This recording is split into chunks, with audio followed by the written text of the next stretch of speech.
باللہ من الشیطان اللعین الرجیم بسم اللہ الرحمن الرحیم رب اشرح لی صدری ویسر لی امری واحلل عقدۃ من لسانی یفقہوا قولی۔ ناظرین محترم السلام علیکم ورحمۃ اللہ وبرکاتہ۔ ناظرین محترم، ایک سوال ہوتا ہے کہ کیا بے حجاب عورت جو ہے اس کا روزہ ہو جاتا ہے؟ یعنی اگر ایک عورت نے روزہ رکھا ہے لیکن وہ بے حجاب ہے، نامحرم کے سامنے پردہ نہیں کرتی ہے، بال کھلے ہوتے ہیں، برقع نہیں پہنتی ہے، شرعی حجاب نہیں کرتی ہے، کیا اس کا روزہ ہو جاتا ہے؟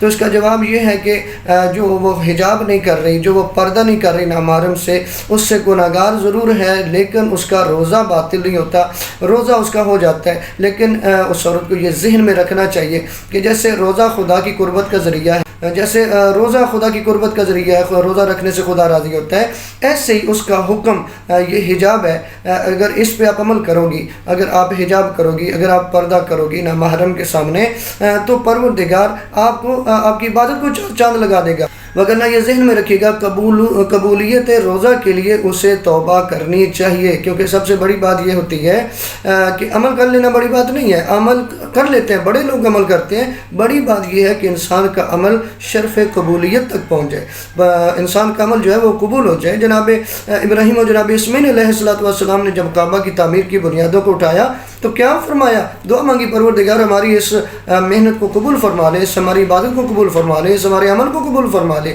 اس کا مطلب کیا ہے؟ سبق دیا کہ عمل کر لینا بڑی بات نہیں ہے، سب سے بڑی بات یہ ہے کہ وہ عمل قبول ہو جائے۔ تو کوشش یہ کرنی چاہیے کہ جب آپ روزہ رکھ رہے ہیں، چونکہ روزہ جو ہے یہ روزہ تو صرف آپ کے اس چیز کا تو نہیں ہے کہ صبح سے لے کے شام تک جو مخصوص ٹائم اس میں آپ نے کھانا پینا نہیں ہے، نہیں، ایسا نہیں ہے، پورے آپ کے بدن کا روزہ ہے۔ آپ کو کوشش کرنی ہے، آپ کی آنکھوں کا روزہ ہے، آپ کی زبان کا روزہ ہے، آپ کے ہاتھوں کا روزہ ہے۔ ہمیں کوشش کرنی چاہیے کہ روزے کی شرائط کو بھی پوری کریں تو پروردگار ہمیں اجر عظیم عطا فرمائے گا۔